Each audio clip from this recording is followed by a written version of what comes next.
Okay, guys, another episode of Shellonomics. I'm with our good friend Christian again. Christian, I got tissues for you, man. If you need them, I hope you can survive this episode. We both know it's going to be really, really hitting the feels with a shocker to both of us who have been diehard fans for almost 30 years by the time of this episode coming out at the end of the season. Stick around for that spoiler.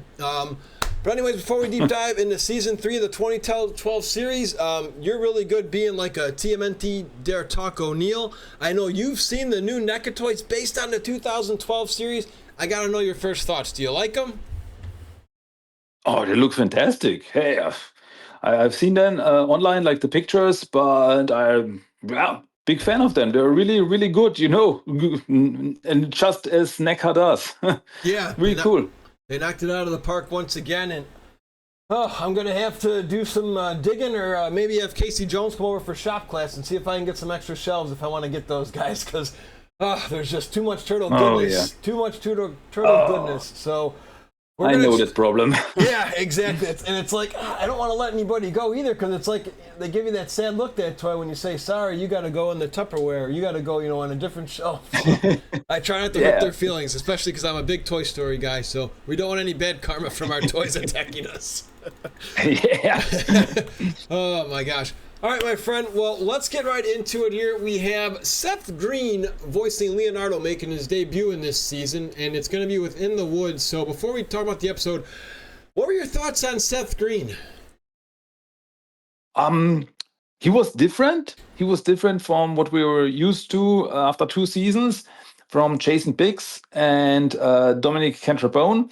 But I got used to him really quickly. I think he did a really great job, and I was always a fan. I was always fascinated that they really addressed the voice change in universe. That they said, yeah, Leonardo sounds different now because he had this fight with the Shredder and his voice box got hurt. So he sounds different now. And so they didn't have to address that, but they did. I'm always a big fan of stuff like this, when, like, I don't know, when there's a different actor doing a character or anything. I always think that if they give it a reason for the change, it's always cool. It's more, I don't know, how should I put it? I think it's better to do this, like, okay, there's a reason, then I'm fine. And if they don't address it, it's like, okay, so now, like they did, if you remember, from the Harry Potter spin-off movies, the Fantastic Beasts movies, when Grindelwald first was Johnny Depp, and the next movies was Mads Mikkelsen, who looked completely different, acted completely different, and they never addressed it. I did not like this. So I think, I'm a big fan when they say that there's a reason for the change. Yeah, and I think it helps out too, because again, it's just geared towards kids, and there's going to be a lot of kids like who are very intelligent, mind, and be like, wait a minute, that doesn't sound like the Ninja Turtle I know. What happened to Leonardo? So I like that too, just from a kid's perspective too, just to let them understand what the change was. But this is a lot different here, guys. We've got just when you thought Season 2 was, the top pick for a season finale, I think we got one that's going to top it here. This is almost like the X-Men show to me, man. They just have mutant after mutant coming up, more cameos that we're going to have to talk about. But we start off nice and slow. Some little recouping, almost like the first 1990s movie or the OG comic books, where we're chilling at kind of like a little farmhouse-ish kind of episode here. And Within the Woods. Take it away. Yeah, this is pretty much Friday the 13th meets TMNT.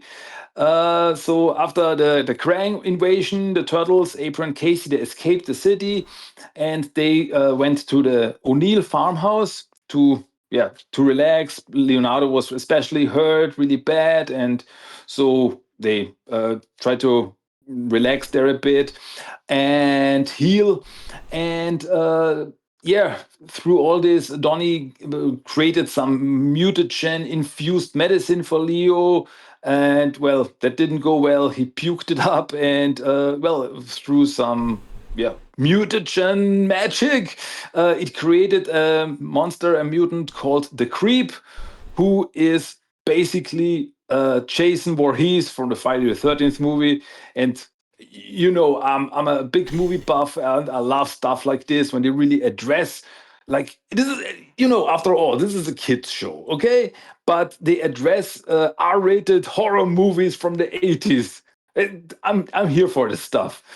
Yeah, this creature, the creep, attacks the turtles, even like sucks out the mutagen from Raphael, turning him into a plant for a while. And there's a big fight, and well, the creep is defeated, and Raphael is restored, and so everything is fine in the end. Cool horror movie style episode. I'm big fan of it. Big fan of the creep. We never got an action figure of him, unfortunately. They planned to do one, but it was never released.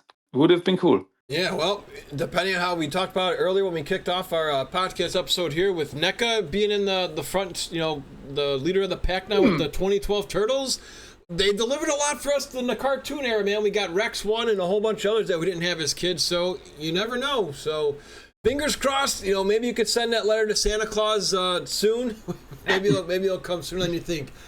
In regards to the spooky spooks, we do have another spooky coming up with A Foot Too Big. Yeah, this episode, well, the turtles run into Bigfoot. And, well, Bigfoot is Lady Bigfoot. It's a she, and she's running away from a hunter called the Finger. And, and Bigfoot starts to really, really like Donatello. And so there's like this parallel here between Donatello and April, Bigfoot and Donatello realizes it.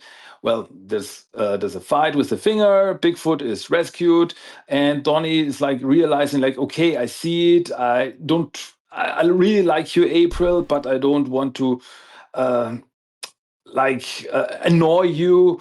And in the end, there's like this scene in the end when it's like, I'm just a mutant, and April walks up to him and gives him a little kiss and says, but you are my mutant. And this was a moment, gotta say, this was a moment when I thought like, okay, they're gonna step up the love story here. There's gonna be more to it. It's like, okay, so now a little kissy, and then they're gonna be more than friends, maybe. But little spoilery here, they never go very much with it over the course of the story, which is really unfortunate. Back then, when I saw this episode for the first time, I thought like, okay, it's gonna be deeper story here, but not really, gotta say. But overall, a fun little episode. Yeah, exactly. And were you a wrestling fan back in the day?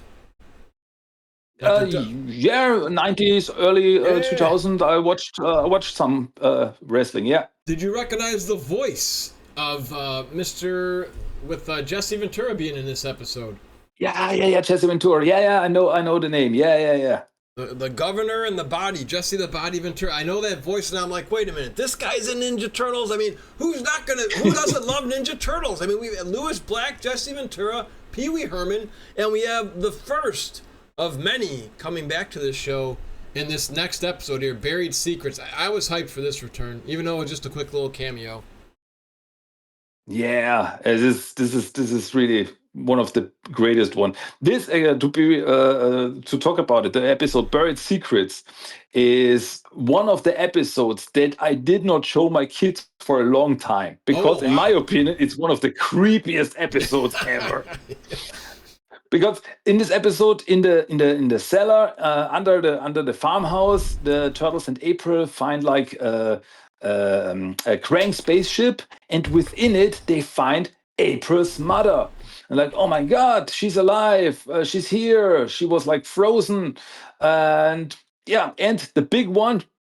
This is so cool because April's mother is voiced by Renee Jacobs, who was the OG April in the classic TMNT 1987 cartoon.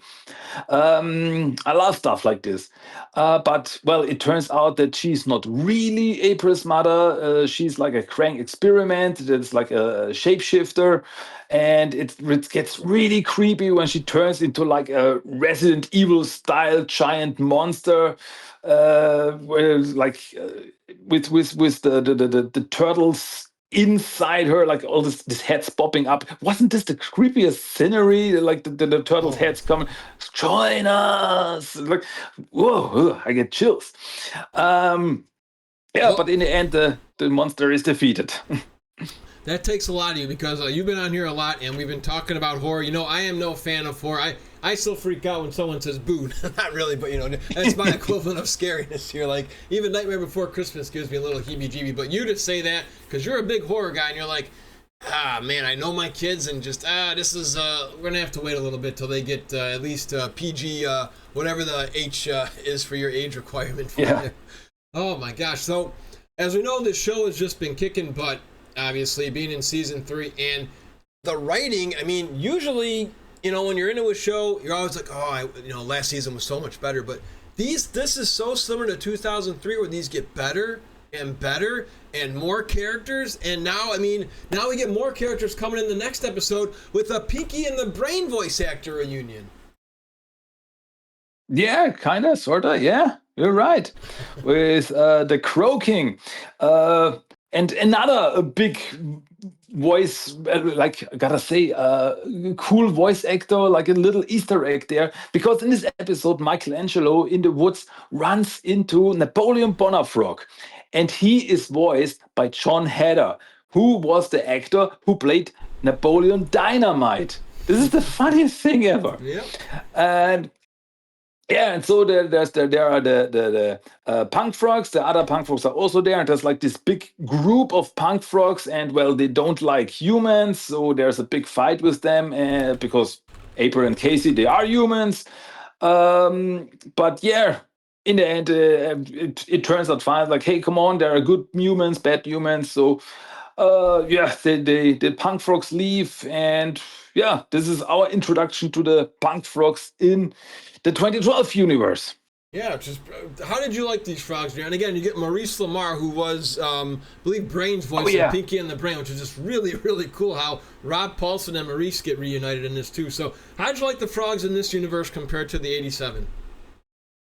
They were different because, okay, we have our 4 main frogs like Napoleon, Attila, Rasputin, and Genghis, but there's like this whole clan of frogs. So they were really different. They were not really punky, but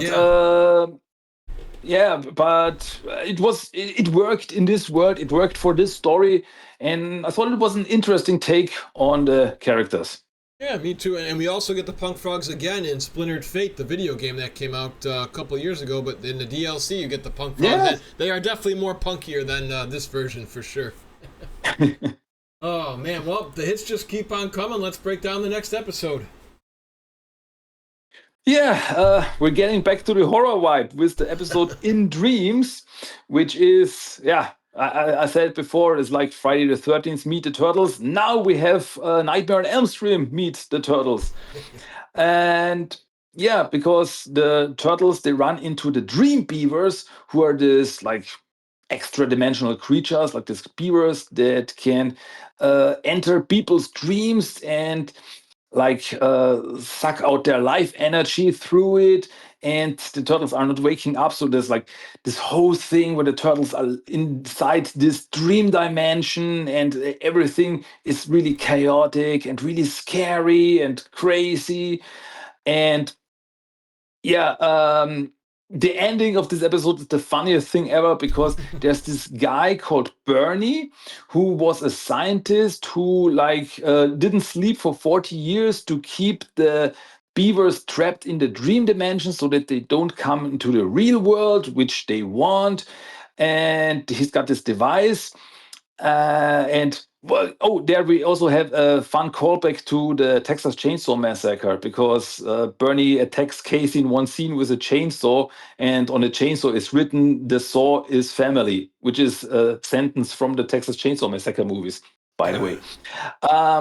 Very nice. And yeah, and in the end, the device is destroyed. The beavers get free, but it turns out that they are just like little blushy creatures in our world, and they're not all that powerful, and they're like, okay, that didn't work out, and then they teleport away. And it's so funny because Bernie is like, I didn't sleep for 40 years because I was afraid of plushies.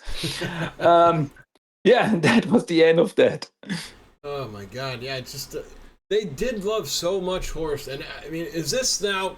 Who did horror better in your opinion? Again, they each have their own take. I'm just curious if I had a Nerf gun to your head, did 2003 do it better or 2012? Because they both did a really good job.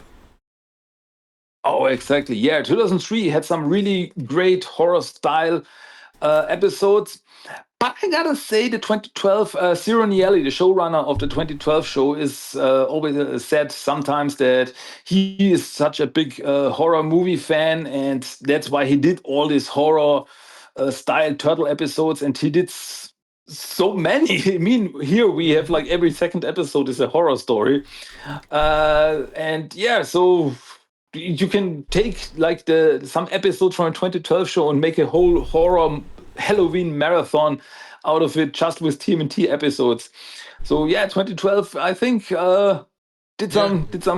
did even more horror stuff. Oh yeah. No, I agree, and just and there's a lot more to come, guys. Be sure to, if you haven't yet, be sure to like and subscribe on our YouTube channel and Spotify for Shellonomics. We got another cool one coming up here now. This guy, I am pretty big into anime, and like most people, they do prefer subbed over dubbed, but there always is an exception to the rule. And for me, voice actor in America, Steve Bloom, I always like his voice acting. And now he is in a Turtles episode. I can't believe it. This guy is literally everywhere. He's been Wolverine and Wolverine and the X-Men, tons and tons of anime, video games, and now he debuts in the next Ninja Turtle episode that Christian's going to break down for us. That would be Race with the Demon. And well, you know, in this universe, Mutagen can pretty much do everything. So in this episode, it like mutates a car, and it turns like it became sentient. You know, like the movie Christine, Stephen King movie. And well, there's this crazy race, and Donatello gets caught in the car and gets turned into this monster creature. Really, the craziest design. And well, Casey is the one who has to raise him and save him. And in the end, the car gets destroyed and explodes. Which funny goes right into the next episode. But yeah, we're going there. Yeah, feel free to take a swig of water if you want and get right into the next one whenever you're ready. Yeah, that would be Eyes of the Chimera. And in this episode, like when the car exploded, all this mutagen inside the car fell on top of like a hawk who had a fish in its claws, and the fish had a worm in its mouth. So we become like this. We create like this mutant creature who is a mix of a hawk, fish, and worm creature. Really crazy. Just called a chimera. And well, to make matters worse, because Donatello was doing some experiments, April loses her sight, but she can see through the eyes of the Chimera. There's like this psychic connection between them. And to make matters worse, Raph, Donnie, and Mikey get captured by the creature. So Leonardo, who's still not completely healed, and April have to work together to save them. And well, in the end, they are able to do so. And well, but we see in the end that Chimera is still out there. And who knows, maybe we'll come back another day. Yeah, and I really appreciate it. We're going to be in episode 8 here of season 3, and once again, just like the 2003 show, this doesn't feel rushed. They're still chilling at that farmhouse out there, man. They haven't even gone back to their home in New York yet. We're getting there, but they haven't yet. And I really enjoyed just how they take their time. And if this isn't one of the coolest, Easter egg type things in Ninja Turtle history, I don't know what is in Vision Quest. Oh, Vision Quest. This is really like the moment when I see, okay, we're getting serious again. Because the turtles, they like get, like in the 1990 movie, they get a message from Splinter, like like spirit Splinter appears in front of them. They're like, okay, you have to go on a vision quest and you have to find your way, and then you can come back to New York. And so the turtles get like new stuff. They're like they dress up in this mystical gear. It just looks so cool. And then they each go into the woods and they confront like visions of enemies like this Razar and Tiger Claw and even a Shredder, and they have to confront these visions, and yeah, in the end, they're able to fulfill the vision quest and come back stronger than ever. And once again, like the 90 movies, like we have to go back, and this is like the end. And like, oh yeah, getting chills. It's like, okay, cool. Here we go. Yeah. Great episode. Yeah, no, fantastic. And just again, they did everything right here because, this never felt forced, did it? Most of these Easter eggs, it never felt like they were just trying to throw it in there. They actually had good creative ways to get this in there. Wouldn't you agree? Like with all our Easter eggs we get for us OG fans, from the, Ninja Turtle theme song with the shells, with the cell phone to this Vision Quest. Yeah, absolutely. I mean, there's even other stuff here because in one scene, like Raphael is diving into this cave, and he's coming up through the water in this cave, and he's like, "Oh, there's this underwater cave. The only thing missing here is a pirate ship," which is a callback to the Goonies. And Sean Astin, the voice actor of Raphael, was in the Goonies. Yes. This is the stuff I love. Yeah, and they just have so much. I mean, again, just like the other Turtle shows, you just tell they just had a lot of fun with this one. And they're like, "What can we do next?" Yeah. It was almost. I wouldn't say King Midas with the golden touch, but again, it almost felt like they couldn't do any wrong here because this show went 5 seasons strong. Kids loved it, popularity. They had video games. They had an arcade game from this franchise, which is something very rare in our era. Arcades were more 80s, 90s, early 2000s. They had their own arcade game, and I tell you, man, it's been fun reliving these. And the next episode here, Return to New York. Now we're starting to get back into the action zone. Yeah. So, as the title suggests, Turtles go back to New York, and they try to find Splinter, and they find Splinter, but he's like, after everything that he went through, all the trauma, he's like not his normal self. He's like very aggressive, very animal-like, and he gets captured by Shredder and like thrown into a cage, and the turtles have to infiltrate Shredder's place to get Splinter out again. There's a big fight, including some Shredder mutants, some familiar Shredder mutants, if you remember from the comics and the 2003 cartoon. Yep. And then they have to fight it, and in the end Splinter remembers who he really is and comes back, and Turtles are back in New York. They have Splinter. They are hiding in New York, but it's still overrun by the Krang. So there's still this problem. But yeah, they're gonna have to fight that when the time comes. Yeah. And now we get Michael Jackson and somebody else here making their debuts. We'll get your thoughts on after the end of this Serpent Hunt, but I'm sure you know where we're going with this. I really enjoy these two. I think they're great, great chemistry, and we'll introduce you to them in Serpent Hunt.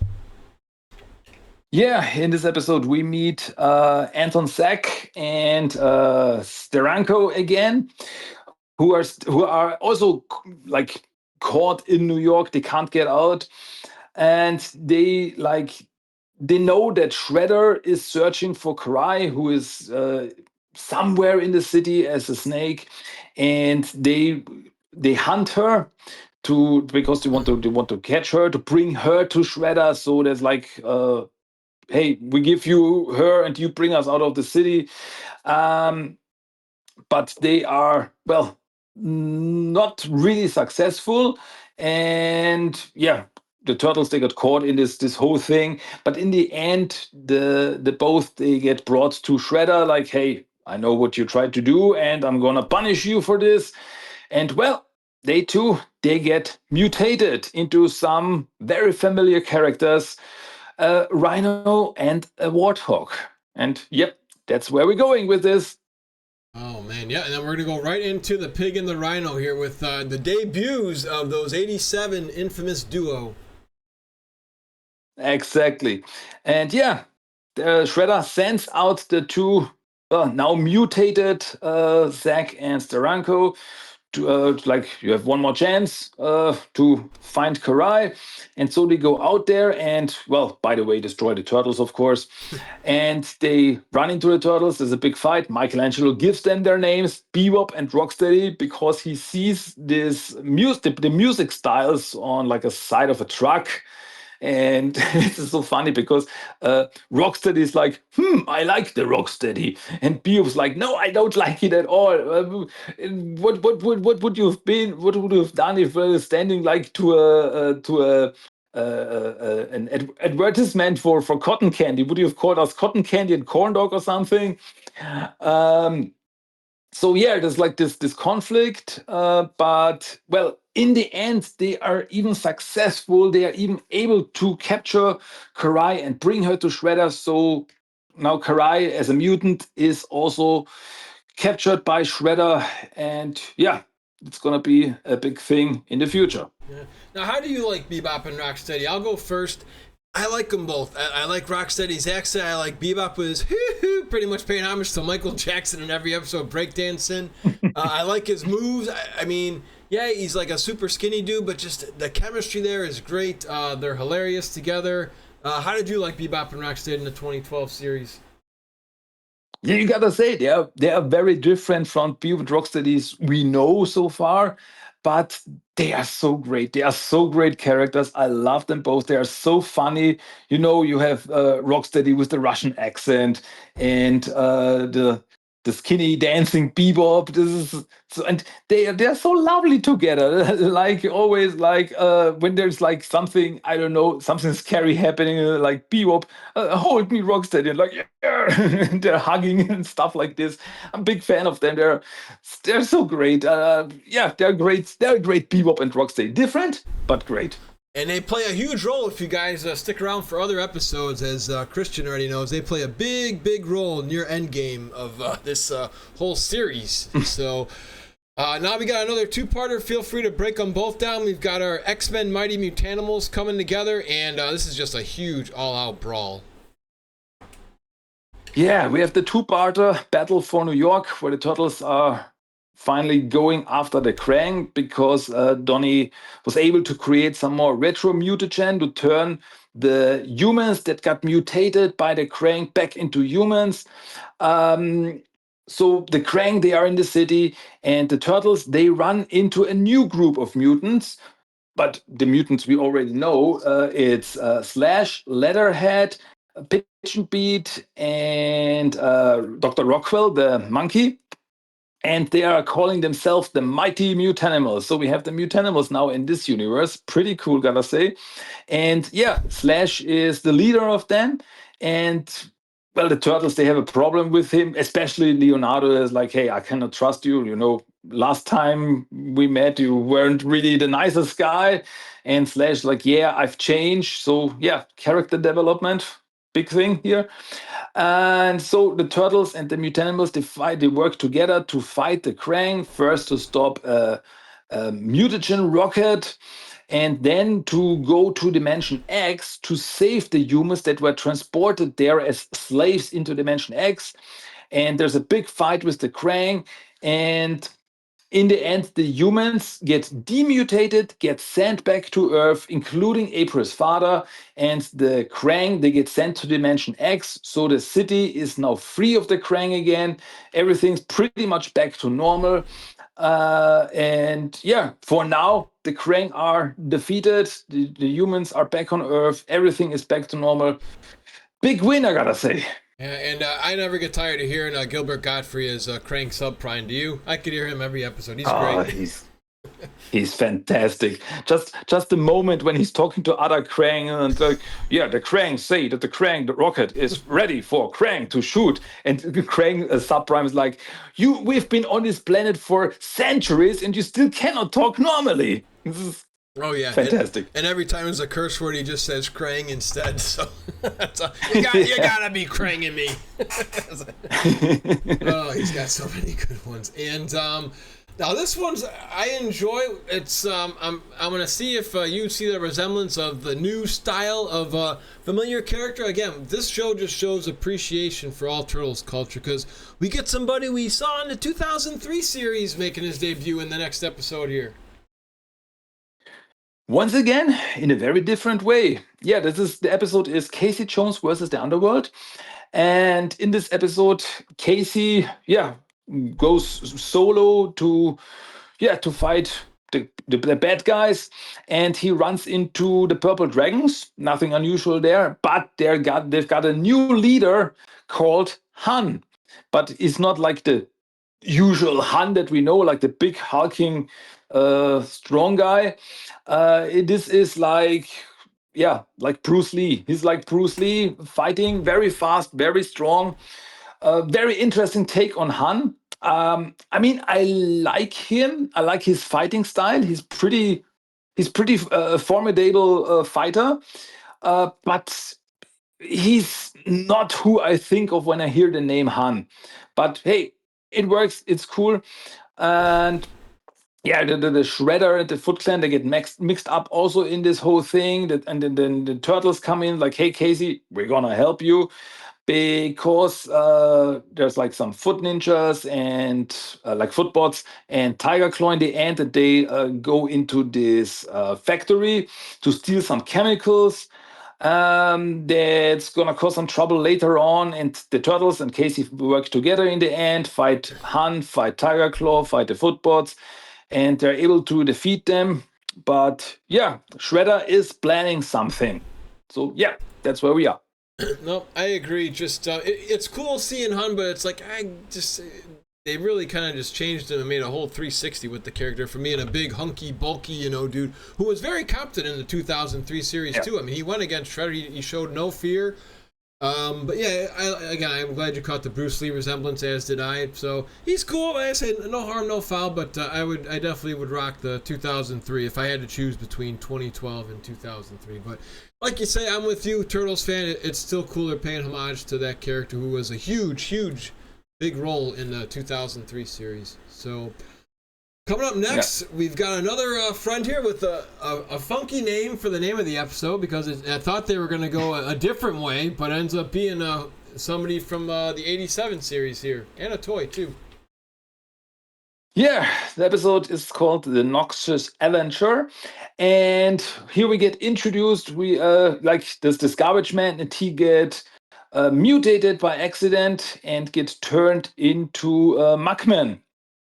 And yeah, we also have a Joe Eyeball in this, but there once again a little twist that the 2012 show likes to do is like the Joe Eyeball is like the mutated eyeball of Mugman, who's like his conscience, is like Jiminy Cricket, always talking to him like, you should not do this. And yeah, because Mugman is not really evil, he tries to do good, but he goes after the Turtles because he gets tricked by Bebop and Rocksteady, like, hey, you fight the Turtles. And he also got some superpowers, like he can control garbage and fling it at the Turtles and stuff like that. It's really crazy. But yeah, in the end, of course, the Turtles and Mugman, they team up like, hey, we're all good guys here. So everything turns out fine. So yeah, now we have Mugman in this universe too. There are just so many. I mean, they had to have a feast and just on how many characters. And that's got to be hard to do too, just to have like almost every episode here, we're having a new character come into town, or multiple, like with our Punk Frogs, Bebop, and Rocksteady, and we still have more to come. And we'll be getting to some more very, very soon. But first, we have Clash of the Mutanimals.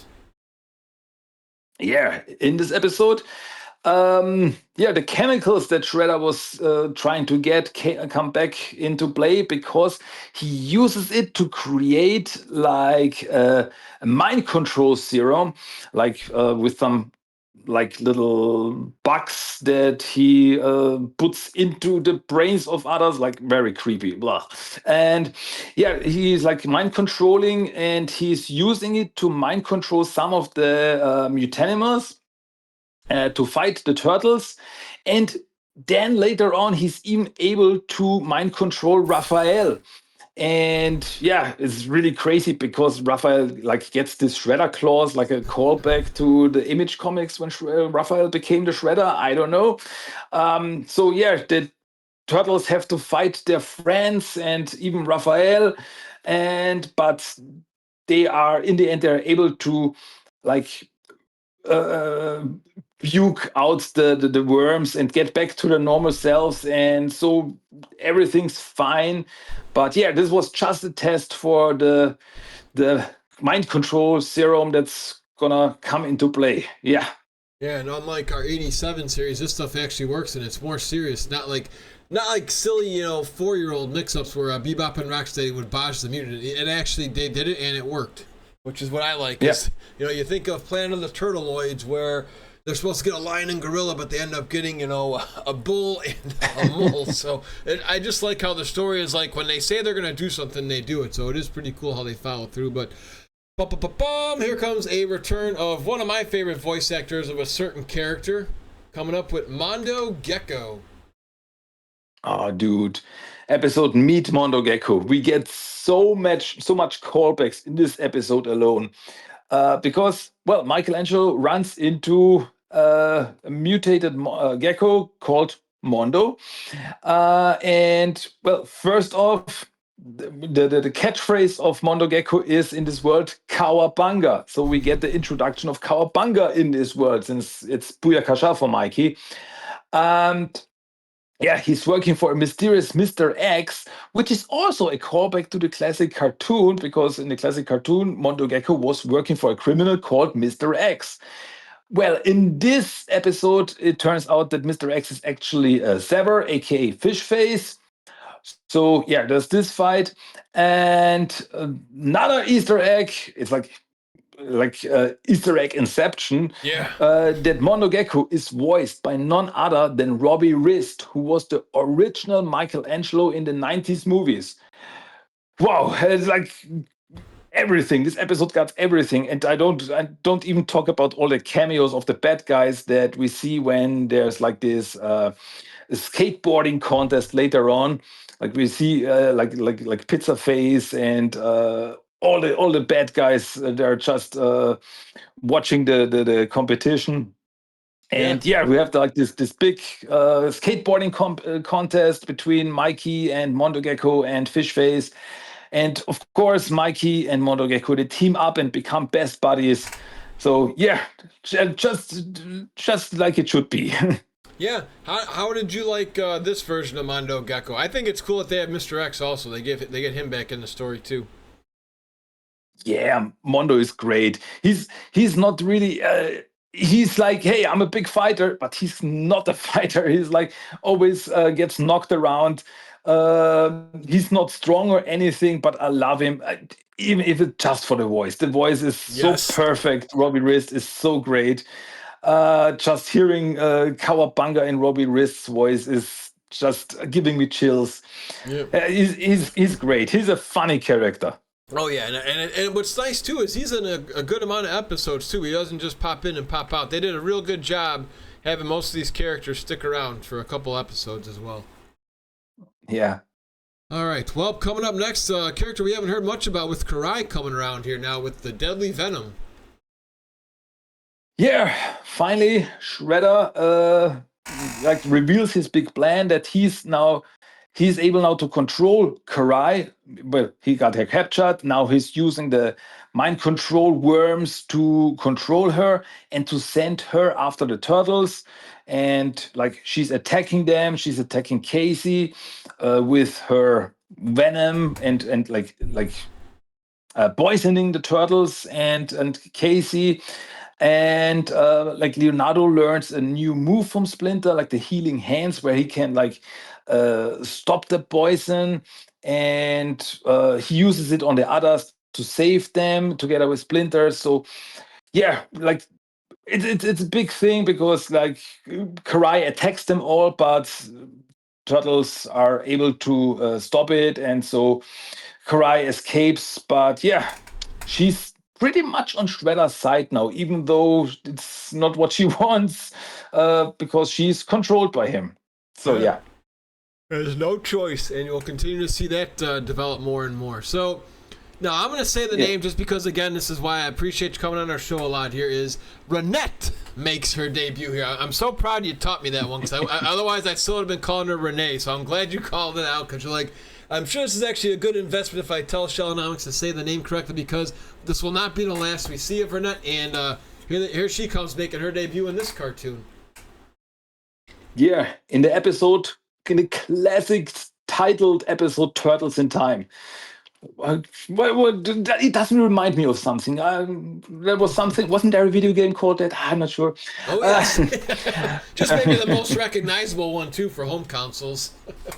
Yeah, I think so. Everybody's favorite. Absolutely. And yeah, so Renette pops in. This is pretty much like an adaptation of the classic comic book story where Renette pops in together with the turtles. She flies to the medieval times where she runs into Savante Romero and have some great adventures. And hey, Mikey has a crush on her. It's like, oh, she's cute. And yeah, they have a big adventure, fight Savante Romero, and in the end, like, okay, we go back to our time, to your present time, but there's like a problem, and suddenly they get sent to Japan in the past. Like, what happened here? Where are we? We're gonna find out in the next episode. Like, Yeah. it's kind of a two-parters, like, or more of a sequel. Yeah. Yeah, they do that a lot in this show, too. Again, and I really enjoy the continuation. Feel free to take it away in the tale of the yokai. Yeah, in this episode, the turtles, they get sent to Japan in the past, and they come to the time where Hamato Yoshi, Oroku Saki, and Tang Shen were still in Japan, and were still normal humans. And baby Miwa is there, and they land in the middle of the conflict that starts between Orokusaki and Hamato Yoshi that we know about, and Orokusaki rebuilds the Foot Clan and starts his feud with Hamato Yoshi. And it's so cute because the turtles, they run into Tang Shen and they meet baby Miwa, and because they think that the turtles are yokai, but they're friendly yokai. Everything's fine, and yeah, so the turtles see like what happened back then in for their own, how everything happened, like the fight between Hamato Yoshi and Oroku Saki, when Tang Shen was killed, and Saki took Miwa with him, and yeah, that's they see all this, and in the end, Renette pops in again and sends them back to their present time. It's like it has to happen. The turtles cannot interfere with this because it has to happen, or it will not play out the way everything should be. Like it's cool. It's really cool. Like having this like kind of sort of flashback episode. I really like this one to like. Okay, we see it now, the whole story once again. So now we know everything that happened back then. Pretty cool. Pretty cool. It's even difficult for me to keep up with the cast. Again, now this was, I believe, in 2015 this came out. Michael Bay's Ninja Turtle movie came out in 2014. So they're like, you know what? Let's get somebody from the Michael Bay movie to come in here. Can you believe that Tang Shen was voiced by Monet, the Karai character in the Michael Bay movie? I didn't catch that first time watching this episode. Yeah, you're right. Exactly. This is also really, really cool little crossover kind of sort of. Yeah, I mean, they're throwing them from everywhere. The 87 series, they're just popping up all over the place, all these who's voices. It's really, really incredible with everybody who just loves turtles, and all of them did a great job too. So, here comes another one with a nice. I would say it's not Super Shredder, but it's Attack of the Mega Shredder here. Yeah, he's not super, he's mega, even bigger. Well, the Beyond Rocksteady are causing chaos again because they mutate like these mutant shredders together into like a giant kaiju shredder, like Godzilla-sized shredder, and that's stomping through the city, and the turtles have to stop it. And I love this episode because it feels like Turtles in Attack on Titan. I gotta say it. Because the turtles, they're swinging around, and especially Leonardo with his swords, it feels like he's a character out of Attack on Titan, one of my favorite animes of all time. And yeah, it's really cool. You've got a kaiju like Godzilla Shredder. You've got Attack on Titan. You've got everything that I like. It's just a fun, really cool episode. I gotta say. Yeah, it's another good one, and just what I really like is I don't think there's an. I mean, we're doing this again for viewers and listeners and fans of Turtles, and I really can't say there's an episode I'd throw out that you can skip. You know, in other episodes, me and you have done, Chris, you can pass on this one, but is there any episode you can live without here? I can't choose one. I've loved them all so far. Nah, I gotta say, it's like in the 2003 cartoon. Yeah, there are some episodes you might call filler, but they're still entertaining. They're still like we get character moments that are important. So there's not one episode that will say if you skip it, you're not missing anything. When you ask me, so hey, what episode of the 2012 show should I watch? I say, watch them all. Watch the whole show. It's great. Yeah, exactly. Even this one, now you're even getting into the what ifs. Like, what if Donatello wasn't so smart in the next episode here? Yeah, the episode is called The Creeping Doom, and we witness the return of not only the creep, but also of Snakeweed. Because of some accident, the creep reforms, and now he's in New York and he's causing trouble. And as you said, Donatello gets also some chemicals on him, which slowly turn him into an idiot. He becomes more and more dumb, and it's because the turtles are like, hey, we have to do something against the creep, and now Snakeweed is also there, and they're working together, and Donatello is like, I don't know anything. So yeah, and once again with the horror stuff in this episode, we have the creep, who's like this Jason character, and he's in New York, and there's some callbacks to like the movie Jason Takes New York, the eighth Friday the 13th movie. There's some, once again, you see like Ciro Nieli, the showrunner, is such a big horror fan. He's like, there's some scenes that are straight out of the Jason Takes Manhattan movie. Like there's a scene where Raphael attacks the creep, and the creep is not impressed at all, and then he knocks Raphael to the side. This is exactly a scene from the Jason movie where some guy attacks Jason, and Jason knocks the guy's head off. I mean, Raphael doesn't get his head knocked off, but it's completely the same scene. I love this stuff. So yeah, but well, in the end, Donnie comes back and they defeat the creep. They defeat Snakeweed, and so yeah, of course, everything turns out fine again. But it's just a cool episode. Yeah, just a lovely what if, because I don't think that's ever been done before. I mean, maybe you can let me know when, but I don't recall it ever happening anywhere. With usually he's trying to make smarters or replacements or getting cocky, not losing his intelligence. Yeah. So, well, we're getting down to our final four here, guys, and our final four episodes, and all four of these are getting crazy, and one will lead into another here with the fourfold trap.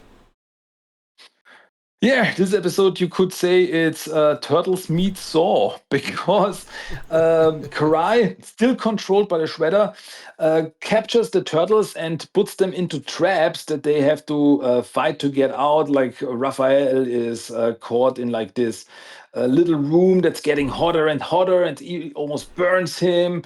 Or Donatello gets caught in this virtual reality game that zaps him when he makes a mistake, and so on and so forth. The turtles have to fight that.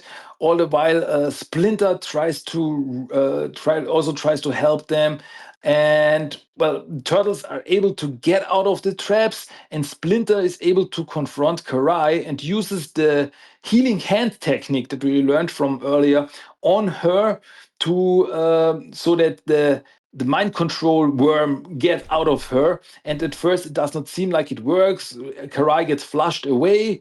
But in the last moment of the episode, we see that she pukes up the worm. And so apparently, at the end, she's back to her normal self. She's not under Shredder's control anymore. And so, yeah, that's going to be interesting in the future. Yeah, exactly. And now we get a debut of somebody we haven't seen yet, and I gotta tell you, they could not have picked a better time for this character and race to debut. Yeah, we have the episode Dinosaur Seen in Sewers. And if you know the turtles, you know who these dinosaurs are, because we get the 2012 debut of Zog, who is the Triceratops, who is on Earth and just like the usual, like it was in the classic comics and in the 2003 cartoon. He's like delusional because he can't breathe in our atmosphere, and Raphael runs into him, and they become buddies. And but the Triceratons, they are like sworn enemies of the Krang, and it's like Krang are still on Earth, and the Triceratons have to do something against it. And so, like Raphael helps him at first until Zog gets his gear back and also his mask, so he can breathe normally again. So he gets normal again, turns into a normal Triceraton, and well, unfortunately, it becomes evil and uses a beacon to call the Triceratons to Earth. The beacon gets destroyed, but there's still a signal sent out there. Well, Zog falls off the Statue of Liberty in the end and is apparently killed. But the Triceratons pick up the signal and they're like, okay, we're going to Earth because the Krang are still on Earth. As we find out, some Krang are still there and they have to be destroyed. And that, well, brings us into the season finale. Gosh, yeah, I we talked last episode that you were on Shellonomics about season 2 just hitting you so hard with all the shocking moments there, and I don't know how you can top that writing in last season, but they do it here. We've got one of your buddies making their debut, and we've got somebody else coming at the end of this to hang in there and show us some light at the end of the tunnel, so to speak. But oof. Again, I've got some tissues here for you if you need them, and if you need to take longer, it's okay. It'll be okay. You hang in there for this. Yeah, you're not wrong. You're not wrong. This is Annihilation Earth, two-parter.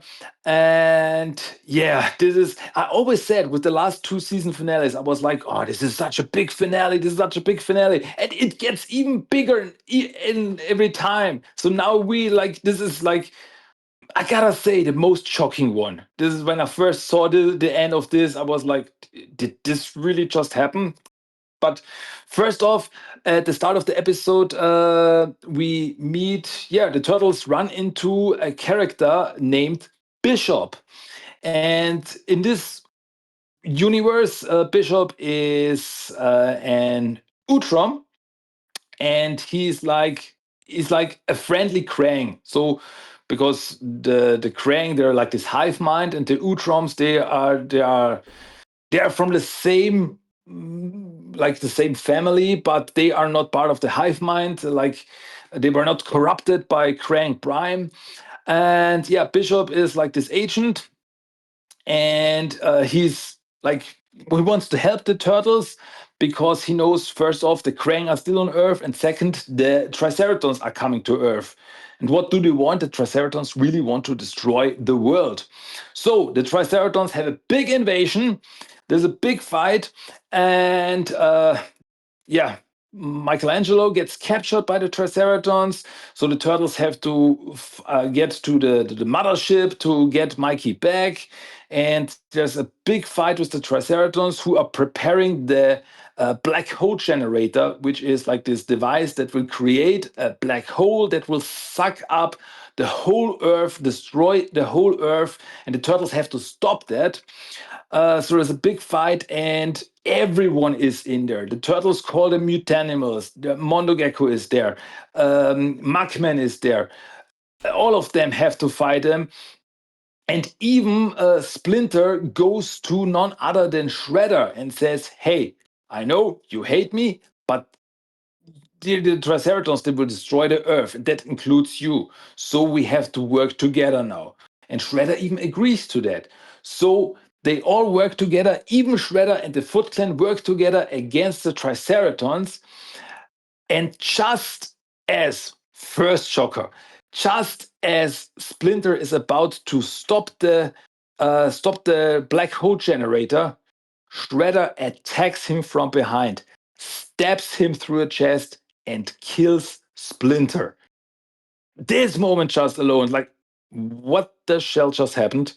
And it's like, even Tiger Claw goes up to Shredder and is like, "What did you do? You were now responsible for destroying the Earth." And Shredder is like, "I don't care." Shredder is such a psycho. He's like, "I don't care. I got my revenge. That's all I care now. The whole world can be destroyed. I don't give a damn." This is so crazy. And then a black hole generator starts, a black hole opens up and starts swallowing up the whole Earth. So everyone on Earth gets destroyed, everyone gets killed, and almost the turtles get killed. But then a spaceship flies in, and a robot, the Fugitoid, comes in like, "Come on, just jump on get on the spaceship. We're getting out of here." And so the turtles, April and Casey, fly off with the Fugitoid, fly off with the spaceship. Everyone else on Earth is killed. The Earth is destroyed, and this is the end of the season. And I was like, how will this? Where do you go from here? When everything is destroyed, everyone is killed. What's going to happen next? I had no idea what they will do. And what a finale! Oh, this is the most shocking finale ever, I gotta say. Like, I didn't expect this. I did not expect Splinter getting killed. I did not expect the whole Earth getting destroyed. This is like it's like every season finale is a step up from the previous one. It's like, whoa, what a finale! I'm at loss of words here. Yeah, I still can't believe it happened. Now you're more of a comic fan than I am, so this happened, I believe, in Mirage 4. I did some research before we started talking. Can you recall like the year of Mirage 4 when they actually killed Splinter off? Because this is the first time in like media cartoon form they killed him. So what was the difference? Can you recall like just a ballpark like estimate of when the Mirage 4 came out with Splinter dying? Yeah. Mirage Volume 4 started in 2001. Okay. Splinter died in issue 10, if I remember correctly. So that's like a year after that. So it must be like 2002, maybe 2003. So yeah, Okay. that happened a while before that. Yeah. So I don't know if they had any inspiration for them doing this, but they figured, I mean, back-to-back season finales, those Shredder has Splinter's number. Did you see that coming either? Yeah. I mean, no revenge. I couldn't believe that either. Yeah, this is really just a moment when it's all in slow mo and Shredder, you see the claws coming out of Splinter's chest. Like, whoa, that's wild. I did not expect this to happen. Like, oh, dude, and yeah, as I said, it only gets crazier from there. Yeah, and he's like, this is the only time I will know that Hamato Yoshi is going to have his guard down. I can blindside him. This is probably the only time he's not literally going to see this coming, this attack. And you're just like, ugh. Yeah, man, I still can't. I mean, we thought last season was tough for Raphael. You monster! And now it's just like, nope, just silence. Soak it in. And the world's come to an end, guys. You're done. It's over. And now, here comes this, Fujitoid out of nowhere.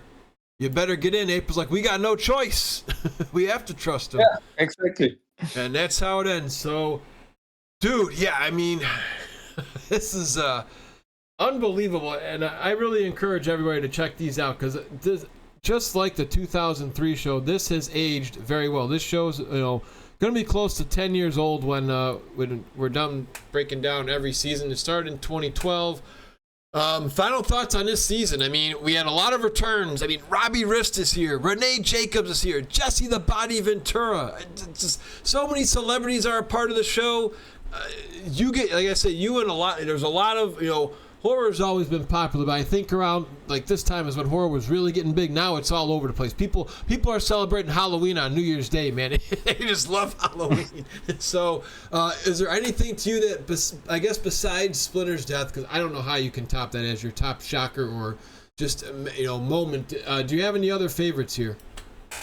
Oh man, it's like, okay, first off, we got the Northampton arc, which is a classic turtle story with some interesting stuff. And as you said, you really get the feeling that with the third season, I mean, the first two, they did some things where like, oh, I did not see this coming, but you really get the feeling that they are allowed to do more. It's like, okay, we are in the groove now. So Nickelodeon is cool with the show. They're happy with the show. And you really get the feeling it's like, okay, we can be more creepy sometimes. We can do more shocking stuff sometimes. They're like really allowed to do more things here that really surprise you when you think about like, okay, this is a show on Nickelodeon. What's going to happen? Oh my God, that guy died. So it's really allowed. Like, no blood and guts, but murder happens in a turtle cartoon. I mean, literally, cold blood too. Just bam, gone. So and once again, the action is great, and there's some really cool action scenes, some cool martial arts stuff. We meet some really cool characters and some classic characters. I mean, we get Beavis and Rocksteady. When we first met Steranko and Zack, I did not know that they would turn into Beavis and Rocksteady later on. That was once again a surprise. Yeah. And in the end, we got the Triceratons, and we got a finale that's like it really surprised me to no end. And if you think that this is the end of heartbreak and shocker on this show, just wait until the end of the next season. Looking forward to that. Gosh, yeah, and it's just so well done. Again, we didn't get this in our 87 series. We had a lot of two-parters. I think they learned from the 2003 show, and they're just like, okay, and obviously the guys who made this were huge fans of the 87 series because you see Mondo Gecko, the Punk Frogs, all those guys are here, and they're just like, how can we appease, and that's got to be a challenge too, I mean, how do we appease fans?